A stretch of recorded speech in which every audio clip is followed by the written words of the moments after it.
ইউনিভাৰ্ছে আপোনাৰ প্ৰশ্নবোৰৰ উত্তৰ পঠিয়াই দিছে। এইটো আপুনি কাকো নক'ব।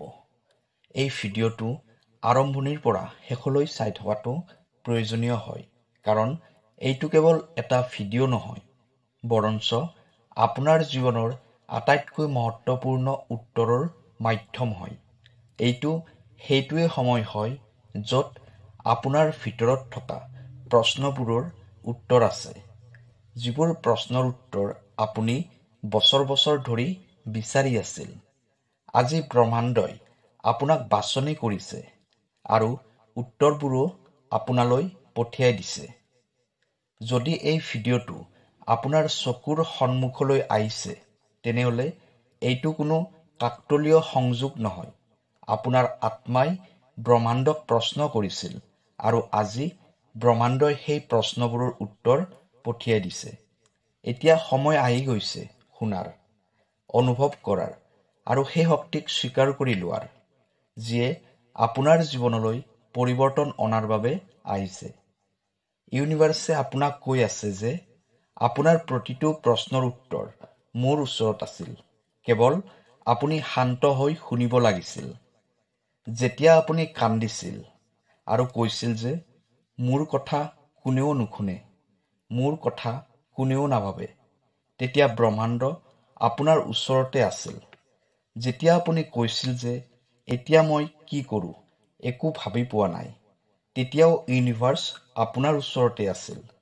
কিন্তু আজি ইউনিভাৰ্ছ আপোনাৰ ভিতৰত সোমাই চাই আছে আৰু ব্ৰহ্মাণ্ডই আপোনাক আজি সেই শক্তিটো আপোনাৰ ভিতৰতে দেখুৱাই আছে, যিটো আপুনি ইমান বছৰে বাহিৰত বিচাৰি আছিল। প্ৰিয় দৰ্শক, আছামিজ এষ্ট্ৰলজীলৈ আপোনাক স্বাগতম জনাইছোঁ। মই এষ্ট্ৰলজাৰ ধীৰাজ শৰ্মা। ভিডিঅ'টো শ্বেয়াৰ কৰি দিব আৰু কমেণ্টত লিখিব থেংক ইউ ইউনিভাৰ্ছ, জয় বজৰং বুলি। প্ৰিয় দৰ্শক, যদি আপোনাৰ ব্যক্তিগতভাৱে কিবা সমস্যা হৈ আছে, তেনেহ'লে ভিডিঅ'ৰ স্ক্ৰীণত দিয়া নম্বৰত আমাৰ সৈতে যোগাযোগ কৰিব। আমি আপোনাৰ সমস্যাসমূহ সমাধান কৰিবলৈ চেষ্টা কৰিম। এতিয়া ভিডিঅ'ৰ পৰৱৰ্তী অংশলৈ যাওঁ। আপুনি কিমানবাৰ সুধিছে মই সঠিক ৰাস্তাতে আছোনে? কিয় মোৰ লগত বাৰে বাৰে এনেকুৱা হৈ থাকে? কেতিয়া পাম মই সেইটো বস্তু যিটো মই সঁচা হৃদয়েৰে বিচাৰোঁ? মোৰ প্ৰাৰ্থনাবোৰ কেতিয়াবা শুনিবনে? ইউনিভাৰ্ছে কয়, হয়, মই আপোনাৰ প্ৰতিটো কথা শুনিছোঁ। প্ৰতিটো নিশা যেতিয়া আপুনি চকুৰ পানীৰে শীতানৰ গাৰুটো তিয়াই পেলাইছিল, তেতিয়া ব্ৰহ্মাণ্ড আপোনাৰ ওচৰতে আছিল। যেতিয়া আপুনি সকলোবোৰ আশা ভৰসা এৰি দিছিল, সপোন দেখিবলৈ এৰি দিছিল, তেতিয়াই ব্ৰহ্মাণ্ডই আপোনাৰ ভিতৰত নতুন বীজ ৰোপণ কৰিছিল। আৰু এতিয়া সেই বীজ অংকুৰিত হ'বলৈ ধৰিছে। যিটো আপুনি দেখি আছে সেইটো কেৱল বাহিৰৰ পৃথিৱী হয়, কিন্তু আপুনি যিটো অনুভৱ কৰি আছে সেইটো আপোনাৰ বাবে ইউনিভাৰ্ছৰ উত্তৰ হয়। এতিয়া যিটো কম্পন আপুনি অনুভৱ কৰিছে, সেইটো এই কথাটোৰ সংকেত হয় যে উত্তৰ আহি গৈছে। আপোনাৰ জীৱনৰ সেই অধ্যায়বোৰ খুলিব য'ত আপোনাৰ প্ৰশ্নৰ উত্তৰবোৰ আছিল। ইউনিভাৰ্ছে কৈছে যে এতিয়াও যদি আপোনাৰ মন উগুল থুগুল হৈ আছে, তেনেহ'লে জানি লওক যে এইটো আপোনাৰ শেষবাৰৰ বাবে হৈছে। আপোনাৰ ভিতৰত শান্তিৰ সাগৰ এনেকৈ বিয়পি যাব যে যিয়ে আপোনাৰ সকলোবোৰ সলনি কৰি দিব। আপুনি যিটো এতিয়ালৈ সংঘৰ্ষ বুলি ভাবি আছিল, সেইটো আচলতে আপোনাৰ প্ৰশিক্ষণ আছিল। এতিয়া পৰীক্ষা নহয়, পুৰস্কাৰ পোৱাৰ সময় আহি গৈছে। কেতিয়াবা কেতিয়াবা উত্তৰ শব্দত নাহে, সেইটো নীৰৱতাত আহে। সেইটো ৰাতিৰ সেই নীৰৱতাত আহে, যেতিয়া সকলোবোৰ শান্ত হৈ থাকে। ইউনিভাৰ্ছে কৈছে আপুনি তেওঁৰ নীৰৱতাক অৱহেলা কৰিছে, কিন্তু ইউনিভাৰ্ছে আপোনাৰ সকলোবোৰ শব্দকে আঁকোৱালি লৈছিল। এতিয়া ব্ৰহ্মাণ্ডৰ পাল পৰিছে। এতিয়া ব্ৰহ্মাণ্ডই ক'ব আৰু আপুনি শুনিব লাগিব। যিটো প্ৰশ্নই আপোনাক ভাঙি পেলাইছিল, সেই প্ৰশ্নটো হ'ল, মই অকলশৰীয়া হয়নে? ইউনিভাৰ্ছে সেই প্ৰশ্নৰ উত্তৰ দিছে, আপুনি কেতিয়াও অকলশৰীয়া নাছিল। যেতিয়া গোটেই পৃথিৱী আপোনাৰ বিৰুদ্ধে আছিল, তেতিয়া ইউনিভাৰ্ছ আপোনাৰ লগত আছিল। এতিয়া সময় আহি গৈছে আপুনি নিজকে সেই শক্তিৰ সৈতে জড়িত কৰি লওক, যি শক্তিয়ে আপোনাক তৈয়াৰ কৰা হৈছে। ইউনিভাৰ্ছে এটা মুকলিভাৱে কৈ দিছে যে আপোনাৰ বাবে সেই ৰাস্তা খুলি দিয়া হৈছে, যিটো ৰাস্তা লুকুৱাই ৰখা হৈছিল। যিখন দুৱাৰ বন্ধ হৈ আছিল, সেই দুৱাৰখন এতিয়া খুলিব ধৰিছে। কাৰণ আপোনাৰ ধৈৰ্যই সেই দুৱাৰখনৰ চাবি বনাই লৈছে। আপোনাৰ প্ৰশ্ন কেতিয়াও ভুল নাছিল, সেইটো কেৱল আপোনাক আপোনাৰ নিজৰ গভীৰতালৈ লৈ যোৱাৰ মাধ্যম আছিল। প্ৰত্যেকবাৰে যেতিয়া আপুনি সুধিছিল কিমান দিন আৰু এনেকৈ থাকিব লাগিব, তেতিয়া ইউনিভাৰ্ছে আপোনাক কৈছিল আপুনি প্ৰথমতে নিজকে বুজি লওক। তেতিয়া সকলোবোৰ প্ৰশ্নৰ উত্তৰ আপোনাৰ সন্মুখলৈ নিজে নিজে আহিব। যদি আপোনাৰ প্ৰশ্ন আছিল মোৰ বিশ্বাসবোৰ সফল হ'বনে, তেতিয়া ইউনিভাৰ্ছে কৈছে সেই প্ৰতিটো ক্ষণ যেতিয়া আপুনি আপোনাৰ বিশ্বাসক এৰি দিয়া নাছিল, সেই ক্ষণতে ইউনিভাৰ্ছে আপোনাৰ বাবে চমৎকাৰ লিখিছে। কিন্তু প্ৰতিটো চমৎকাৰেই সময় বিচাৰে। এতিয়া সময় আহি গৈছে। মনত ৰাখিব, উত্তৰ কেৱল শব্দত নহয় যিটো আপুনি শুনিবলৈ পায়। উত্তৰ সেই শক্তি হয় যিয়ে আপোনাৰ মাৰ্গদৰ্শন কৰায়।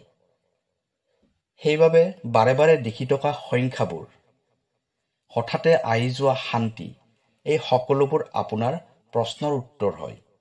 বহুতবাৰ আপুনি সুধিছে কিয় সেইবোৰ মানুহে মোক সকলোতকৈ বেছি দুখ দিয়ে, যাৰ লগত মই আটাইতকৈ বেছি জড়িত হৈ আছিলোঁ। ইউনিভাৰ্ছে উত্তৰ দিয়ে কাৰণ সেইবোৰ মানুহ আপোনাৰ আত্মাৰ এটা অংশ আছিল, যিবোৰ কাটি আপোনাক আপোনাৰ নিজৰ একেবাৰে ওচৰলৈ আনিব লগা হৈছিল। যিবোৰ মানুহে আপোনাক এৰি আঁতৰি গৈছে, তেওঁলোকে আপোনাক শিকাইছিল যে আপুনি নিজকে কেতিয়াও এৰি নিদিব। আপোনাৰ দুখৰ গভীৰতাই আপোনাৰ উত্তৰৰ গভীৰতা হয়। যি আটাইতকৈ বেছিকৈ ভাঙে, সেইটোৱে আটাইতকৈ সুন্দৰ হয়। আপুনি ভাঙি যোৱাটো আপোনাৰ উত্তৰ আছিল যে এতিয়া নতুনকৈ প্ৰস্তুত হোৱাৰ সময় আহি পাইছে। আপুনি আনৰ পৰা উত্তৰ বিচাৰিছিল, কিন্তু নিজকে কেতিয়াও সোধা নাছিল। আজি ইউনিভাৰ্ছে আপোনাক আপোনাৰে ভিতৰলৈ পঠাব বিচাৰিছে, আৰু ইউনিভাৰ্ছে কৈ আছে যে চাওক, নিজকে সেইটোৱে আপোনাৰ প্ৰশ্নৰ উত্তৰ। পৃথিৱীৰ চিঞৰ বাখৰে আপোনাক নিজৰ পৰা বহুত দূৰলৈ লৈ গৈছিল, কিন্তু মই আপোনাক আপোনাৰ নিচেই ওচৰলৈ লৈ আহিছোঁ। আপোনাৰ যি প্ৰশ্ন আছিল, মই যোগ্য হয়নে? ময়ো কাৰোবাৰ মৰম ভালপোৱা পামনে? ইয়াৰ উত্তৰ আছিল আপুনি কেৱল যোগ্যই নহয়, আপুনি বিশেষ হয়। আপোনাক বাছনি কৰা হৈছে। আপুনি কেৱল প্ৰেম ভালপোৱা পোৱাৰ বাবেই নহয়, আপুনি নিজেই প্ৰেম হয়। ইউনিভাৰ্ছে আপোনাক কৈ আছে যে এতিয়া উঠক, নিজৰ পুৰণি প্ৰশ্নবোৰক এৰি দিয়ক, কাৰণ এতিয়া আপোনাৰ উত্তৰ আহি গৈছে। আপোনাৰ বাবে নতুন আৰম্ভণি সাজু কৰা হৈছে, যাৰ বাবে আপুনি বছৰ বছৰ ধৰি অপেক্ষা কৰি আছিল। সেইটো এতিয়া আপোনাৰ সন্মুখত প্ৰকট হ'বলৈ ওলাইছে।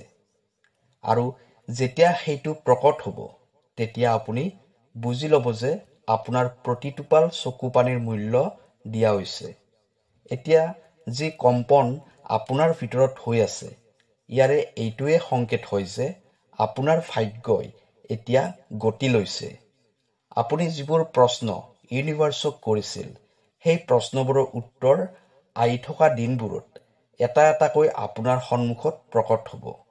প্ৰত্যেকবাৰেই যেতিয়া আপুনি হাৰ মনাৰ কথা ভাবিছিল, ব্ৰহ্মাণ্ডই আপোনাৰ ভিতৰত কিবা নহয় কিবা এটা আশাৰ কিৰণ জগাই দিছিল। কেতিয়াবা কোনোবা এটা গানৰ জৰিয়তে, কেতিয়াবা কোনোবা অচিনাকি মানুহৰ হাঁহিৰ জৰিয়তে, আৰু কেতিয়াবা এনেকুৱা ভিডিঅ'ৰ জৰিয়তে। এতিয়া বুজি লওক, আপোনাৰ প্ৰশ্নৰ উত্তৰ শব্দৰে নহয়, অনুভৱেৰে আহিব। যিদৰে এদিন সকলোবোৰ স্পষ্ট হৈ যাব। আপুনি দেখিব পাৰিব যে যিবোৰ ৰাস্তাৰে যাবলৈ বহুত কঠিন যেন লাগিছিল, সেই ৰাস্তাবোৰেই এদিন আপোনাক পোহৰৰ ফালে আগুৱাই লৈ যাব। ইউনিভাৰ্ছে আৰু এটা কথা আপোনাক ক'ব বিচাৰে যে আপোনাৰ সময়বোৰ নষ্ট হোৱা নাই, আপোনাৰ প্ৰাৰ্থনাবোৰ হেৰাই যোৱা নাই, আপোনাৰ প্ৰশ্নবোৰ পাহৰি যোৱা নাই। ইউনিভাৰ্ছে সকলোবোৰ জানে। তেওঁ কেৱল সঠিক সময়ৰ অপেক্ষা কৰি আছিল আৰু সেই সময় এতিয়া আহি গৈছে। আপুনি হয়তো বিশ্বাস কৰিবলৈ টান পাইছে, কিন্তু যিটো বস্তু আপুনি কেতিয়াবা বিচাৰিছিল মনে মনে কাকো জানিব নিদিয়াকৈ, সেইটো বস্তু এতিয়া আপোনাৰ সন্মুখত আহিবলৈ সাজু হৈছে। আপুনি সেই আত্মাবোৰৰ ভিতৰৰে এজন হয় যাক ব্ৰহ্মাণ্ডই ব্যক্তিগত ৰূপত চুই চাইছে। এতিয়া এই দায়িত্বটো আপোনাৰ হয় যে এই উত্তৰটো কেৱল নুশুনিব, এই উত্তৰটো লৈ আপুনি জীয়াই থাকিব। কাৰণ যিদিনাৰ পৰা আপুনি উত্তৰটো লৈ জীয়াই থাকিবলৈ ধৰিব, সেইদিনাৰ পৰাই আপোনাৰ গোটেই জীৱন উত্তৰ হৈ যাব। তাৰপিছত আপুনি আকৌ একো প্ৰশ্ন সোধাৰ প্ৰয়োজন নাথাকিব। শান্তিৰে থাকক, বিশ্বাসক আগত লৈ আগবাঢ়ি যাওক। ব্ৰহ্মাণ্ড আপোনাৰ লগত সদায় আছে। প্ৰিয় দৰ্শক, মই আশা কৰিছোঁ যে আপোনাৰ প্ৰশ্নৰ উত্তৰ আপুনি পাই গৈছে। কাইলৈ আকৌ লগ পাম অন্য এটা ভিডিঅ'ত। ধন্যবাদ।